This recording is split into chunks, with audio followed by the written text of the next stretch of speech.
आपका साथ हूं मैं राजीव शर्मा। स्वागत है आपका इंडिया न्यूज में। आप बस हमारे साथ 60 मिनट तक बने रहिए आंख कान खोल के। बिहार में नई सरकार को लेकर इंतजार की घड़ी अब खत्म होने वाली है।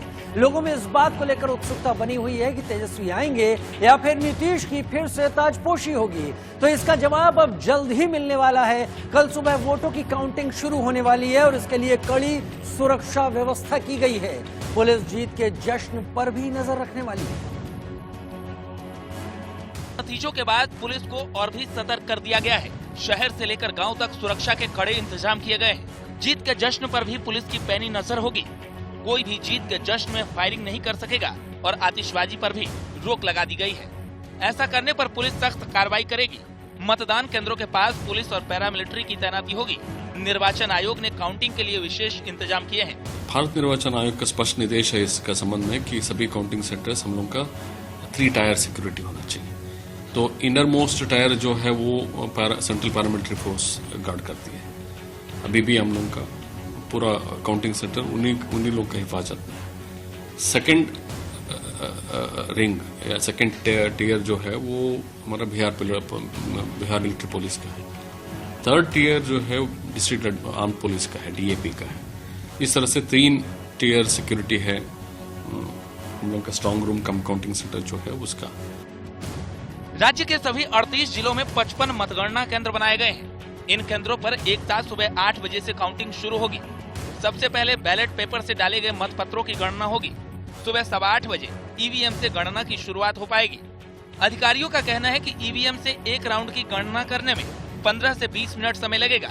इसलिए पहला रुझान सुबह 8:30 बजे तक आने की संभावना है। मतगणना में लगभग 600 कर्मचारी लगाए गए हैं। काउंटिंग सेंटर पर निर्वाची पदाधिकारी और सहायक निर्वाची पदाधिकारी होंगे। इनके अतिरिक्त प्रत्येक केंद्र पर माइक्रो ऑब्जर्वर भी तैनात रहेंगे। इस बार ईवीएम की संख्या अधिक होने से पहले जहां 12 घंटे में काउंटिंग की प्रक्रिया पूरी हो जाती थी, उसमें अब 16 से 18 घंटे तक समय लग सकता है। मतलब पहले जहां रात 8 बजे तक परिणाम आ जाते थे, वही इस बार पूरे नतीजे सामने आने में कुछ देरी होगी। उधर पटना सहित सभी जिलों के प्रशासन ने थानेदारों को अपने अपने इलाकों में पैनी नजर रखते हुए कार्रवाई के निर्देश दिए हैं। उन्हें ये पुख्ता करने का सख्त निर्देश दिया गया है कि कहीं कोई अप्रिय घटना न घटे। बिहार विधानसभा चुनाव के लिए मतदान के आखिरी दिन एग्जिट पोल भले ही महागठबंधन के पक्ष में आए हों, लेकिन अब भी नेताओं ने कयास लगाने बंद नहीं किए हैं। सभी अपने पक्ष में बम्पर वोटिंग के दावे कर रहे हैं। भाव में उमड़ती भीड़ और बिहार में पहले से अधिक हुई वोटिंग से गदगद आरजेडी नेता तेजस्वी यादव नतीजों को लेकर काफी आश्वस्त हैं। वहीं उनकी सहयोगी पार्टी कांग्रेस भी इस बार नई और युवा सरकार की बात कर रही है। नतीजे के बाद रणनीतिक तैयारी के लिए पटना पहुंचे कांग्रेस महासचिव रणदीप सुरजेवाला ने एग्जिट पोल की स्थिति पर कहा कि बिहार की जनता ने बदलाव के लिए वोट डाला है। उधर दावे एनडीए वाले भी कर रहे हैं। बीजेपी नेता शहनवाज हुसैन और जेडीयू नेता अजय आलोक ने कहा है कि एक बार फिर जनता नीतीश कुमार की सरकार बनाने जा रही है। एग्जिट पोल पहले भी हुए हैं और कई बार एग्जिट पोल पूरी तरह विफल हुए हैं। एग्जिट पोल कई बार सही भी हुए हैं, लेकिन पिछली बार कर्नाटक में और बिहार में एग्जिट पोल के बरक्स उल्टा था।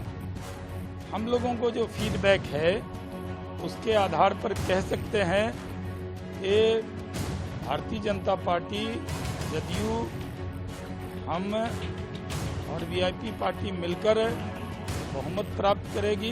बड़ी विनम्रता के साथ मेरा अपना मानना है, मैं किसी सर्वे एग्जिट पोल के ओपिनियन पोल में यकीन नहीं रखता। 2015 में भी तमाम एग्जिट पोल ने हमें हरा दिया था, 2010 में भी हरा दिया था। नतीजा क्या है सबके सामने है। 10 तारीख होने दीजिए, 1-2 बजे तक सामने आ जाएगा। जनादेश का सभी सम्मान करेंगे, चाहे हम हो चाहे वो हो। अब सुनिए जनता की आवाज। आखिर जनता क्या कहना चाहती है। पोल से कुछ नहीं होता है। पोल से तो कई बार हम लोग तो 20 साल 25 साल से पोल सुनते आ रहे हैं। किसी के ज्यादा है और गिनती के समय में कम भी हो जाता है। कई बार ऐसा हम देख चुके हैं। मैं तो चाह रहा था नीतीश कुमार का ही। नीतीश कुमार जो है बहुत अच्छा मंत्री थे, लेकिन अब देखिए चमत्कार क्या होगा इसमें तो कोई नहीं बता सकता है। एग्जिट पोल कभी फेल भी कर सकता है। नहीं, क्लीन स्वीप नहीं होगा। इसमें सरकार रिपीट करेगी, वही होगा।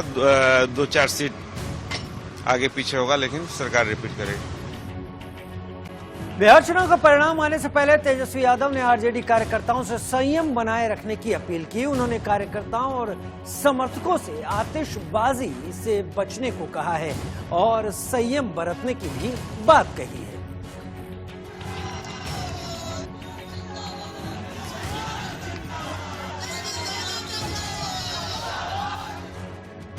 बिहार कल फैसला सुनाएगा। जश्न की तैयारी आज से ही शुरू हो गई। टीवी स्क्रीन पर हम 2 तस्वीरें दिखाने जा रहे हैं। एक में आरजेडी के हाथ में लड्डू, दूसरी तरफ बीजेपी के रसगुल्ले। मतलब जीत को लेकर सबकी अपनी अपनी तैयारी है। वहीं तेजस्वी यादव का जन्मदिन भी है। उनके समर्थक जश्न में डूबे हुए हैं। उन्हें कल अच्छी खबर मिलने की उम्मीद है। तैयारी हर पक्ष ने कर रखी है, लेकिन जब ईवीएम खुलेगी तो एक न एक का ही स्वाद मीठा निकलने की उम्मीद है। बिहार विधानसभा चुनाव के नतीजों का काउंटडाउन शुरू हो चुका है। अब से कुछ ही घंटों बाद कल सुबह 9 बजे तक आपको नतीजों के रुझान मिलने लगेंगे। इसके साथ ही एग्जिट पोल के नतीजों की भी परख होगी। अब सबकी निगाहें काउंटिंग पर टिकी हैं और ये इंतजार अब खत्म ही होने वाला है। इसमें कहीं दो राय नहीं कि लगभग सभी एग्जिट पोल में महागठबंधन की जीत के दावे किए गए, लेकिन ये सवाल अब भी बना हुआ है कि असल में जीत का सेहरा किसके सिर बंधेगा। फिर भी एग्जिट पोल में पड़ना तेजस्वी और महागठबंधन का ही भारी है। इंडिया न्यूज और डीबी रिसर्च के एग्जिट पोल के मुताबिक जहां एनडीए को 110 से 117 सीटें मिलती दिख रही हैं, वहीं महागठबंधन को 108 में से 123 सीटें मिलने का अनुमान है। एलजेपी को 4 से 10 सीटें मिल सकती हैं, जबकि अन्य के खाते में से 23 सीटें जा सकती हैं। यानी बिहार चुनाव में बढ़त निश्चित तौर पर महागठबंधन के पास है। हर चुनाव चुनौतियों भरा होता है। बिहार में हमने जनता की सेवा की है, लिहाजा बिहार की जनता एक बार पुनः एनडीए प्लस को ही सरकार बनाने का मौका देगी। इंडिया न्यूज के एग्जिट पोल के मुताबिक बिहार चुनाव में जेडीयू की हालत बेहद खराब हो सकती है। एनडीए में जहां बीजेपी को 72 से 80 सीटें मिलने का अनुमान है, वहीं जेडीयू को सिर्फ 28 से 35 सीटें ही मिल सकती हैं। सहयोगी पार्टी वीआईपी और हमको 1-1 सीटें मिलने का अनुमान है। इसके उलट आरजेडी से कमाल का प्रदर्शन करने की उम्मीद है। तेजस्वी की अगुवाई में आरजेडी 78 से 85 सीटें हासिल कर सकती है। कांग्रेस को भी 21 से 27 सीटें मिल सकती हैं और लेफ्ट पार्टियां भी कुछ सीटें हासिल करेंगी।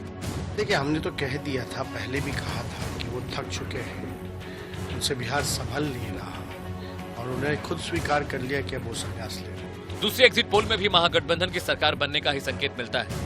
टाइम्स नाउ और सी वोटर के एग्जिट पोल में महागठबंधन को 122 और एनडीए को 112 सीटें मिलने का अनुमान है। रिपब्लिक भारत के एग्जिट पोल में महागठबंधन को 116 से 138 सीटें दी गई हैं, जबकि एनडीए को 91 से 119 सीटें मिलने का अनुमान है। Bureau report, India news. और अब इस वक्त की एक बड़ी खबर की बात कर लेते हैं। सुप्रीम कोर्ट में कल एक अहम सुनवाई होने वाली है। दिल्ली सरकार की याचिका पर यह सुनवाई होगी। दिल्ली हाई कोर्ट के आदेश पर सरकार ने याचिका सुप्रीम कोर्ट में दाखिल की है। प्राइवेट अस्पतालों में 80% बेड कोरोना मरीजों के लिए रिजर्व रखने का ये आदेश है। हमारे साथ ज्यादा जानकारी के साथ आशीष सिन्हा जुड़ रहे हैं। आशीष, तफसील से बताएं, क्या कुछ कल सुनवाई में हो सकता है? सुप्रीम कोर्ट में बेहद अहम सुनवाई है राजीव। दरअसल दिल्ली सरकार ने दिल्ली हाई कोर्ट के फैसले को सुप्रीम कोर्ट में चुनौती दी है। दिल्ली सरकार ने एक नोटिफिकेशन निकाला था जिसमें दिल्ली के 33 बड़े हॉस्पिटल्स को कहा था कि 80% जो आईसीयू के बेड्स हैं वो कोविड-19 के मरीजों के लिए रिजर्व रखने हैं, जिसके खिलाफ दिल्ली हाई कोर्ट में याचिका दाखिल हुई। दिल्ली हाई कोर्ट ने सरकार के इस फैसले पर रोक लगा दी। अब सरकार सुप्रीम कोर्ट आ गई है। सरकार ने कोर्ट में दुहाई दी है कि दिल्ली में कोविड-19 के जो मामले हैं वो लगातार बढ़ते जा रहे हैं। आंकड़े जो हैं वो 7,000 को पार कर गए हैं।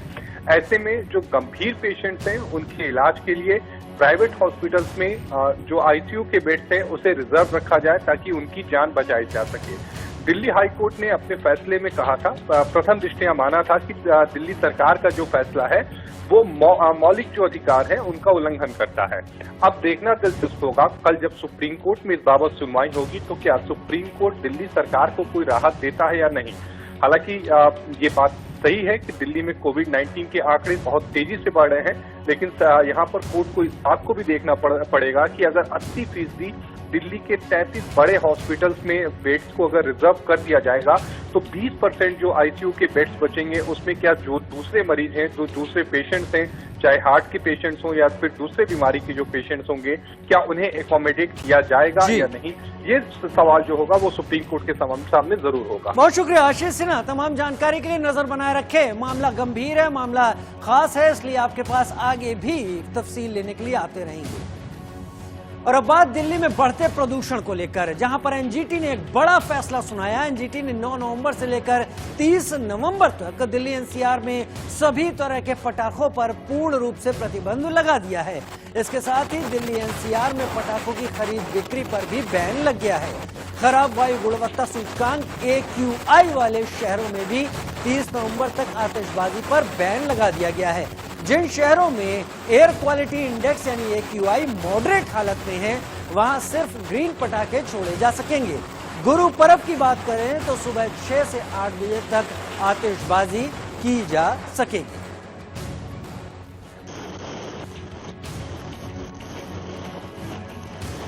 और आपको लेकर दिखाते हैं एक रिपोर्ट जहां पर AQI 926 के पार पहुंच गया है।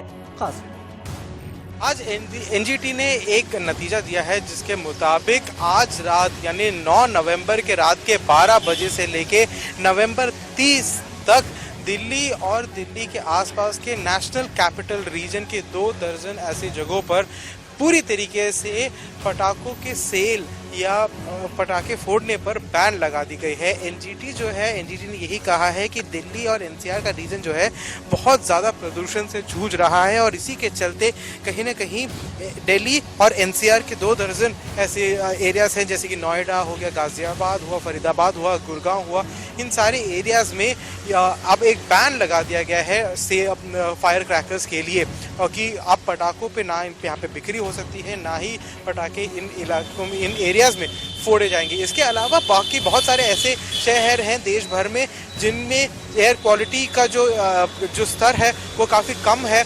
वहाँ पे भी ये बताया गया है कि वहाँ पे भी कहीं ना कहीं एक मिनिमल तरीके से बैन लगाया जाएगा ताकि एयर क्वालिटी इंडेक्स इस पूरे देश में और पोल्यूशन की दिक्कत इस पूरे देश में ना रहे। कोविड-19 के चलते एयर पोल्यूशन की ये दिक्कत जो है जानलेवा हो सकती है। अभी भी अगर देखा जाए तो इतने धूप में भी आप देखेंगे कि आप अपने आसपास ही देख पाएंगे कि कितना ज़्यादा एक तरीके से स्मॉग फैला हुआ है, और इसी स्मॉग को अगर ज़्यादा देर हम सांस लेते हैं स्मॉग में तो हो सकता है ये आगे जाके आपके लिए कैंसरस हो। तो इसी के चलते ही एनजीटी ने ये बैन लगा दी गई है। तो दिवाली अब जो है सिर्फ लाइट्स और दिए से मनाएं, अब पटाखे फोड़कर दिवाली नहीं मनाएं। कैमरा पर्सन अंकित के साथ मैं आदित्य नायर, इंडिया न्यूज़, दिल्ली। और ये कहना गलत नहीं होगा कि देश की राजधानी की हवा जहरीली हो गई है। लगभग पूरी दिल्ली में AQI लेवल ने लोगों का सांस लेना मुश्किल कर दिया है। दिल्ली सटे इलाकों में हालात ऐसे ही हैं। आपको हम दिखाते हैं इस वक्त एनसीआर की 4 तस्वीरें जो कि AQI लेवल में ने जहां पर लोगों का सांस लेना दूभर कर दिया है। ये 4 जगहों का AQI लेवल आप खुद देखिए। नोएडा की बात करें 879 यानी 879 पहुंच गया है। गाजियाबाद 865 पर AQI लेवल पहुंच गया है। फरीदाबाद दिल्ली से लगा हुआ इलाका यहाँ 697 है, और गुरुग्राम की बात करें तो 601, और ये सभी दिल्ली से सटे हुए इलाके हैं जहां पर AQI का स्तर इतना ज्यादा बढ़ गया है। 100 से अंदर रहने पर ही हालात बेहतर माने जा सकते थे, लेकिन ये सब कुछ 800 के पार चला गया है। और अब पूरे दिल्ली एनसीआर में पॉल्यूशन खतरनाक लेवल तक जा पहुंचा है। सावधान रहिए, ये बात इसलिए क्योंकि दिल्ली और एनसीआर के लोग इस समय दोहरी मार झेल रहे हैं। पहली कोरोना से झेल ही रहे थे, दूसरी मार पॉल्यूशन उनके लिए और ज्यादा खतरनाक हो गया है। इस समय ये जो रास्ता है ये ITO से इंडिया गेट को जोड़ता है, और मैं आपको यहाँ पर पॉल्यूशन के हालात दिखा रहा हूँ अपने मोबाइल फोन के ऐप के जरिए। इस समय यहाँ पर 472 है PM 2.5, जो कि बहुत खतरनाक है। यानी कि अगर हम माने तो 300 तक ठीक रहता है, हालांकि बहुत अच्छा नहीं होता। 300 से 400 तक वेरी पुअर हो जाता है, और 400 से ऊपर अगर वो बढ़ता है तो ये सीधा इशारा होता है कि आपके हेल्थ को नुकसान पहुंचाएगा। ये हवा जिसे आप ले रहे हैं, सांस के जरिए सांस ले रहे हैं, वो आपके शरीर में जाने के बाद आपको काफी डैमेज करेगी, नुकसान पहुंचाएगी। कि दिल्ली में पोल्यूशन इतना ज़्यादा हो चुका है और ठंड भी अब शुरू हो चुकी है, तो फॉग और स्मोक मिलके अब स्मॉग बन चुके हैं। और ये एक बहुत ही पॉइजनस सब्सटेंस है जो स्मॉग जो होता है। इसको अगर हम बहुत देर सांस लेते हैं, इससे एक लंबा एक्सपोजर हमारे पास रहता है, तो इससे कैंसर होने तक का संभावना बढ़ जाता है। और ये सब तब जब पूरा देश और पूरा विश्व कहीं ना कहीं कोरोना वायरस से अभी भी जूझ रहा हो। मैं गाजियाबाद में मौजूद हूँ। आप देखिए, मैं जीटी रोड पर हूँ। ये जो सामने से रास्ता है, ये जो वाहन आ रहे हैं दिल्ली की तरफ से आ रहे हैं, और आपको साफ तौर पर दिखेगा कि कितना धुंधलापन है। धूल और धुएं का मिश्रण, PM 2.5 और PM 10 का लेवल जब बढ़ता है तो AQI बढ़ता है, और वो AQI अब 483 के आसपास हो गया है, यानी कि 500 के आसपास जो AQI है वो पहुंच रहा है। और एक रिपोर्ट के मुताबिक देश के 2 प्रदूषित शहर, टॉप 2 प्रदूषित शहरों में गाजियाबाद शामिल हो चुका है। तो ऐसे में आप अंदाजा लगा सकते हैं कि यहाँ पर सांस लेना कितना ज्यादा मुश्किल हो रहा है। इसीलिए विजिबिलिटी कम हो गई है। अगर सड़क यातायात की बात करें तो उस पर प्रभाव पड़ा है, लेकिन साथ ही साथ रेल यातायात पर भी इस स्मॉग का असर पड़ रहा है। और आने वाले दिनों में ये स्थिति और खराब हो सकती है, इस बात से इनकार नहीं किया जा सकता है, क्योंकि अगर दिवाली पर पटाखे जलाए जाते हैं तो निश्चित तौर पर धूल और धुआं, प्रदूषण का स्तर जो है वो और ज्यादा बढ़ेगा और लोगों को और ज्यादा परेशानी होगी। आप देखिए, विजिबिलिटी इतनी कम है कि लोगों को अपनी वाहन की लाइट का इस्तेमाल तक करना पड़ रहा है। धूप जरूर निकली है, लेकिन जो लेयर इस स्मॉग की है उसकी वजह से धूप सीधे धरती तक नहीं पड़ पा रही है, और ऐसे में धूप के दर्शन करना काफी मुश्किल हो रहा है। और ये बीमारियों का कारण भी है, क्योंकि एक तरफ मौसम बदल रहा है, सर्दी जुकाम खांसी लोगों को घेर रहे हैं, और साथ ही साथ जब धूप सीधे तौर पर लोगों को नहीं मिलेगी तो उससे बीमारी होगी। कोरोना का खतरा है, दूसरी तरफ स्मॉग है, और तीसरी तरफ बदलता मौसम।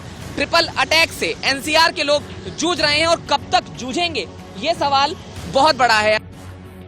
गाजियाबाद से जतन गोस्वामी की रिपोर्ट देख रहे थे आप। वहीं राजधानी दिल्ली गैस चैम्बर बन चुकी है, यहाँ लोगों का जीना मुहाल हो गया है। आप कह सकते हैं कि दिल्ली में सांसों पर इमरजेंसी लग गई है। ये रिपोर्ट देखिए।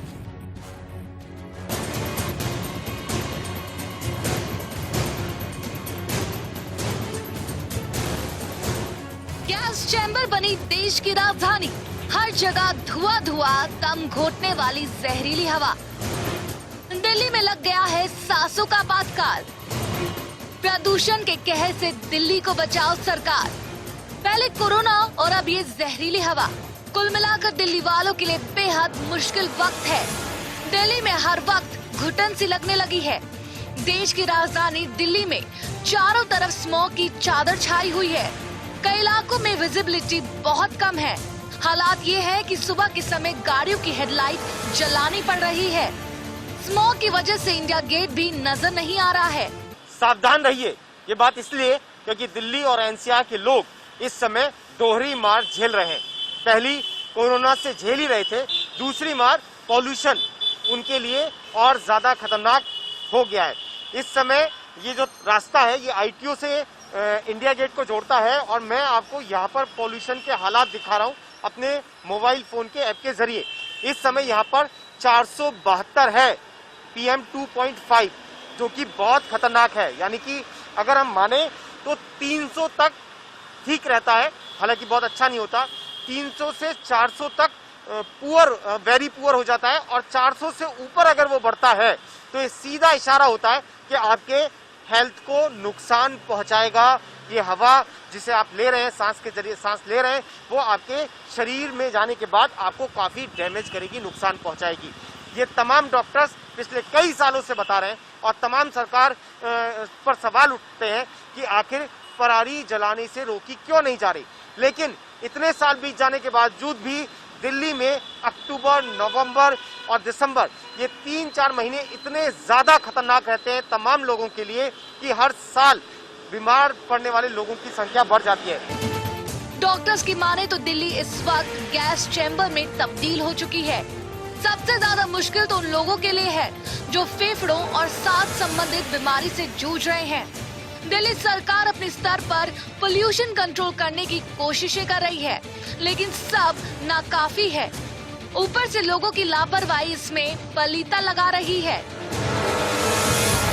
आज एनजीटी ने एक नतीजा दिया है जिसके मुताबिक आज रात यानी 9 नवंबर के रात के 12 बजे से लेके नवंबर 30 तक दिल्ली और दिल्ली के आसपास के नेशनल कैपिटल रीजन के 2 दर्जन ऐसी जगहों पर पूरी तरीके से पटाखों के सेल या पटाखे फोड़ने पर बैन लगा दी गई है। एनजीटी ने यही कहा है कि दिल्ली और एनसीआर का रीजन जो है बहुत ज़्यादा प्रदूषण से जूझ रहा है और इसी के चलते कहीं ना कहीं दिल्ली और एनसीआर के 2 दर्जन ऐसे एरियाज हैं जैसे कि नोएडा हो गया, गाजियाबाद हुआ, फरीदाबाद हुआ, गुड़गांव हुआ, इन सारे एरियाज में अब एक बैन लगा दिया गया है फायर क्रैकर्स के लिए कि अब पटाखों पे ना यहाँ पे बिक्री हो सकती है, ना ही पटाखे इन इलाकों में, इन एरियाज में फोड़े जाएंगे। इसके अलावा बाकी बहुत सारे ऐसे शहर हैं देश भर में जिनमें एयर क्वालिटी का जो स्तर है वो काफ़ी कम है।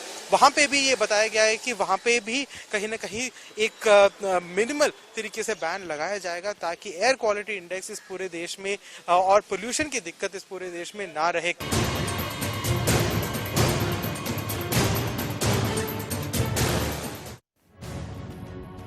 अयोध्या में इस बार खास दीपोत्सव की तैयारी की जा रही है, लेकिन ये कैसा होगा, इस बारे में अयोध्या के डीएम मनोज झा से हमारे संवाददाता अबुल बशर बातचीत। अधिकारी अयोध्या लगातार राम की पैड़ी और अयोध्या का निरीक्षण कर रहे हैं। हमारे साथ खुद डीएम अयोध्या मनोज झा जी हैं। सर, किस तरीके से तैयारियां आप जो अंतिम चरण में है, किस तरीके की तैयारियां हो चुकी हैं? माननीय मुख्यमंत्री जी का ये निर्देश था कि ससमय तैयारी की जाए, भावी वो कार्यक्रम की तैयारी की जाए और कोविड से पूरी तरीके से सुरक्षित हो इसके लिए सारे प्रिकॉशन लिए जाए। उसी को ध्यान में रखते हुए ससमय सारी तैयारी की गई है, क्योंकि काफ़ी समय हम लोगों के पास, लेकिन तैयारियां काफ़ी युद्धस्तर पर हो गई हैं और इसमें कोविड के मानकों का पूरा पालन होना है। तो इसलिए यही रहेगा कि जो हमारे आमजन हैं, श्रद्धालु हैं, उनको अपने घर से ही कार्यक्रम को देखना है और जिनको कार्ड वगैरह भेजा जाएगा वही यहाँ पे आएंगे। तो इस बात का विशेष ध्यान रखा जाएगा। आप देख रहे होंगे पहले ही जो है वो कोविड हेल्प डेस्क की स्थापना कर ली गई है और ऐसे ही जो प्रत्येक एंट्री पॉइंट है उसमें टेम्परेचर स्कैनिंग की, सैनिटाइजेशन की, ये सब टीमें लगाई गई हैं ताकि पूरी तरीके से कार्यक्रम जो है वो सुरक्षित रहे। पिछली बार लोगों ने देखा, श्रद्धालुओं ने देखा कि भगवान श्री राम के रूप जो है वो पुष्प विमान के तरीके से उतरते हैं और फिर यहाँ पर रामकथा पार्क में पूरा राज्याभिषेक होता है। ये सारे कार्यक्रम होने हैं। जी, ये पूरा कार्यक्रम होगा उसी के अनुरूप होगा। बस कोविड के दृष्टिगत जो है उसमें कुछ प्रिकॉशंस बढ़ाई जाएंगी ताकि उसमें कोई भी संक्रमण की स्थिति नहीं। सर, एक आखिरी सवाल, रामलला के दरबार में इस बार कैसा उत्सव होगा, किस तरीके का कार्यक्रम होगा? रामलला मंदिर शिलान्यास के बाद ये पहला दीपोत्सव है, तो इसका उत्साह काफ़ी यहाँ पर लोगों में है। तो आपको 2 चीज़ें दिखेंगी। एक तो पूरे जनपद में, ग्रामीण इलाकों में भी इसके कार्यक्रम उसी रूप में होंगे कि रामलला के मंदिर के शिलान्यास के बाद ये पहला कार्यक्रम पूरा है, नंबर 1। और नंबर 2, रामलला विराजमान जी के पास जो है माननीय मुख्यमंत्री जी जाएंगे और वहाँ भी वो दीप कहीं न कहीं प्रज्वलित करेंगे किसी न किसी समय पर, और वहाँ पे 11,000 से अधिक दिए वहाँ पे जलाए जाएंगे।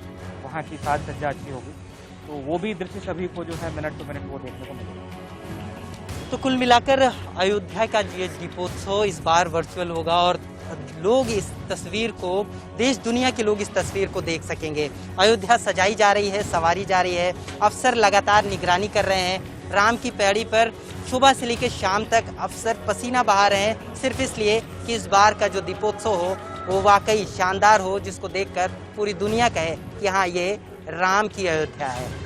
अबुल बशर खान, इंडिया न्यूज़, अयोध्या।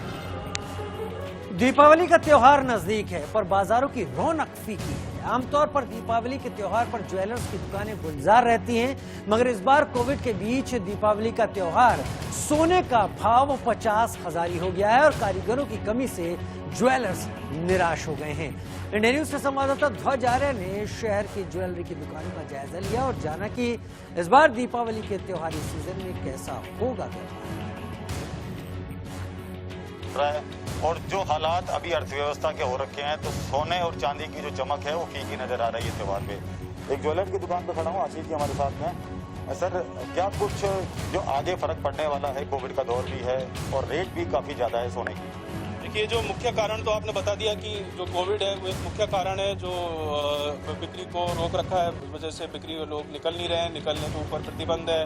और लोगों का इजीली आना जाना नहीं हो पाता है। प्लस मास्क पहन के निकलना भी एक समस्या लोगों को महसूस होती है।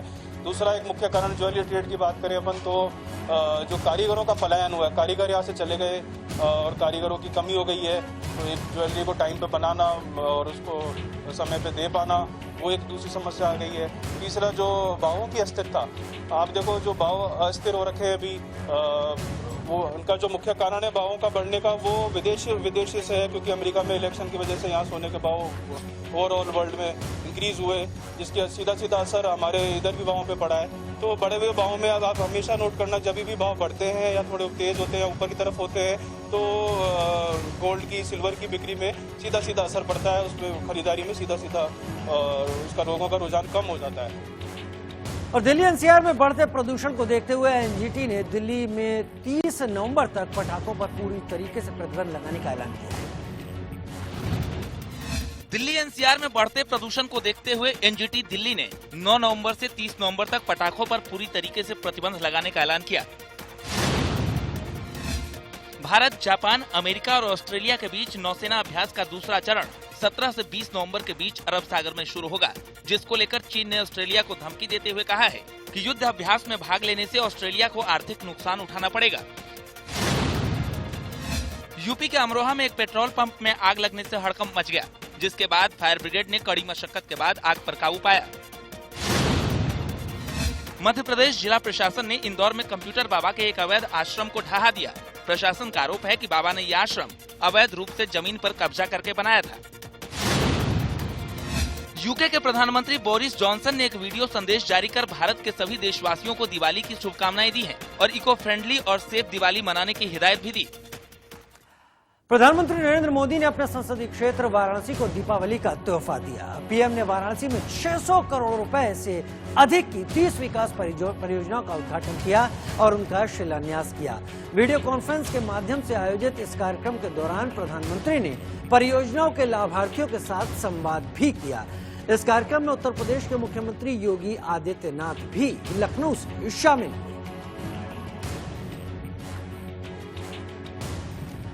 और जवाहरलाल नेहरू विश्वविद्यालय जेएनयू में पूर्व छात्रों की मदद से स्वामी विवेकानंद की प्रतिमा स्थापित की गई है। प्रतिमा का अनावरण ऑनलाइन कार्यक्रम में प्रधानमंत्री नरेंद्र मोदी 12 नवंबर की शाम को करेंगे। इस अवसर पर पीएम जेएनयू के छात्रों को संबोधित भी करेंगे। ऑनलाइन कार्यक्रम में केंद्रीय शिक्षा मंत्री रमेश पोखरियाल निशंक भी मौजूद रहेंगे। प्रतिमा के अनावरण से पहले स्वामी विवेकानंद पर एक कार्यक्रम का आयोजन किया जाएगा।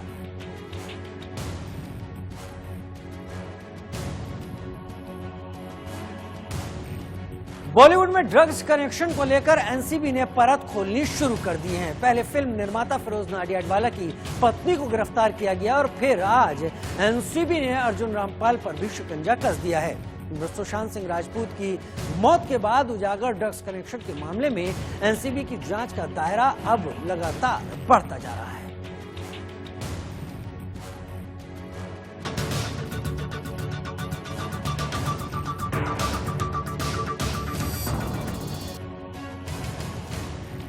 सुशांत सिंह राजपूत की मौत के मामले में बॉलीवुड का ड्रग्स कनेक्शन सामने निकल कर आया था। इसके बाद एनसीबी ने फिल्म इंडस्ट्री के ड्रग्स से जोड़ने की बात को परत दर परत खोलना शुरू कर दिया। इसी कड़ी में फिल्म अभिनेता अर्जुन रामपाल के घर एनसीबी ने छापेमारी की। रामपाल के मुंबई के बांद्रा स्थित घर पर एनसीबी के अफसर रेड मारने पहुंचे।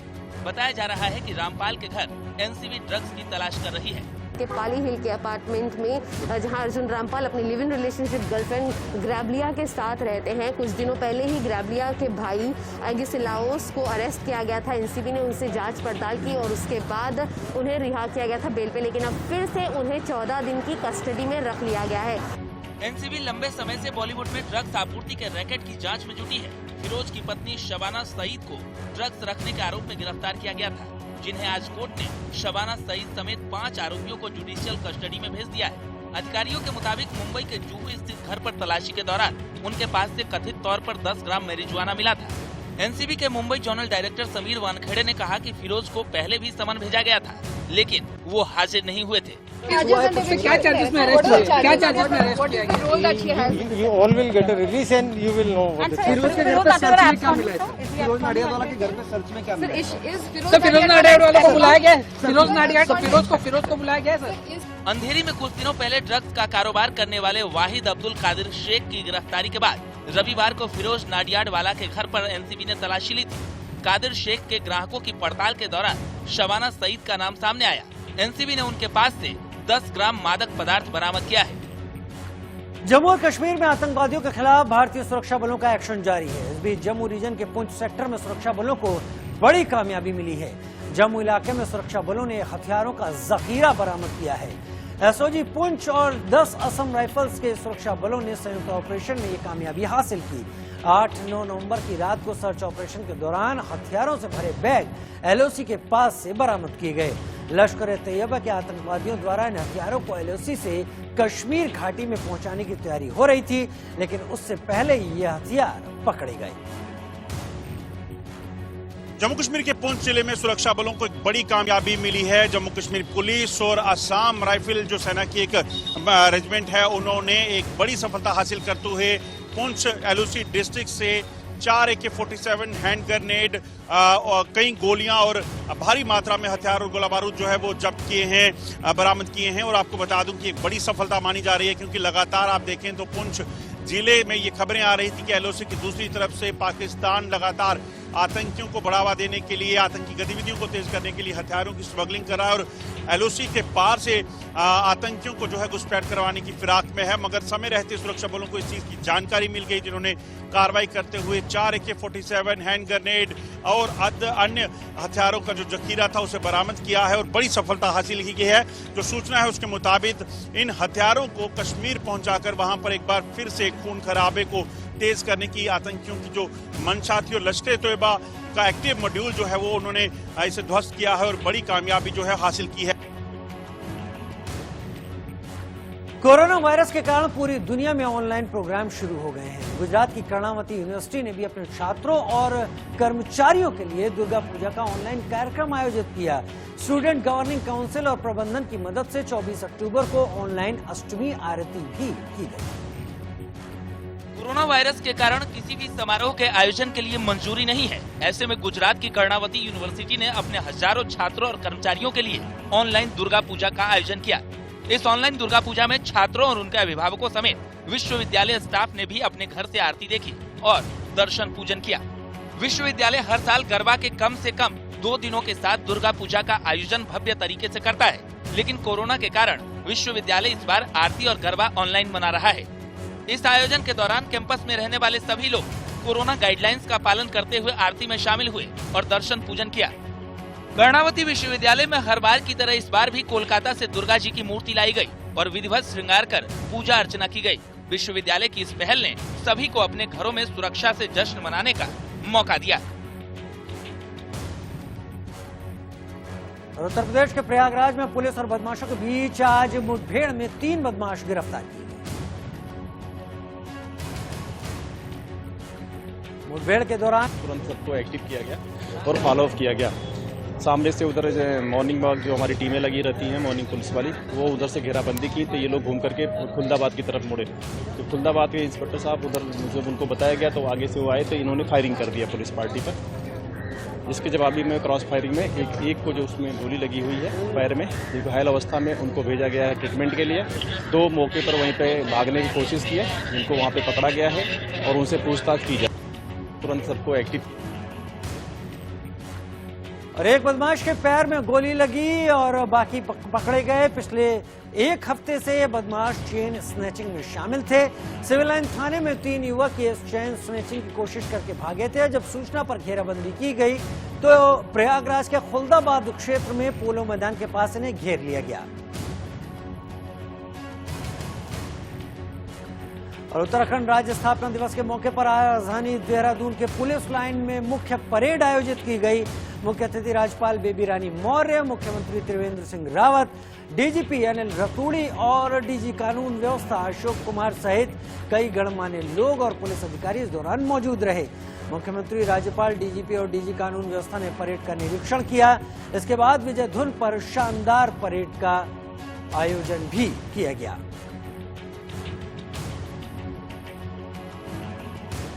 पूरे प्रदेश में हर्षोल्लास के साथ उत्तराखंड के 21वें राज्य स्थापना दिवस को मनाया गया। रुड़की में भी उत्तराखंड राज्य आंदोलनकारी संघर्ष समिति ने राज्य स्थापना दिवस के अवसर पर एक कार्यक्रम का आयोजन किया, जिसमें उत्तराखंड राज्य बनवाने में अहम भूमिका निभाने वाले आंदोलनकारियों ने शिरकत की और अपनी पीड़ा मीडिया के माध्यम से सरकार के सामने रखी। को सबसे पहले सजा दी जानी जो हम 1995 से करते आ रहे हैं। नंबर दूसरे में आंदोलनकारियों का सम्मान होना चाहिए। स्थानीय उद्योग धंधों में 80% उत्तराखंड के बेरोजगारों को रोजगार मिलना चाहिए। 10% का आरक्षण आंदोलनकारियों के लिए जो पूर्ववर्ती सरकारों द्वारा तय था उसे जो है बहाल करना चाहिए। आंदोलनकारियों की आंदोलन में भूमिका के आधार पर मानक तय कर उन्हें चिन्हित करना चाहिए और जो फर्जी आंदोलनकारी चिन्हित हुए हैं उसके जो है उन्हें उनका निरस्तीकरण होना चाहिए, उसकी जांच होनी चाहिए।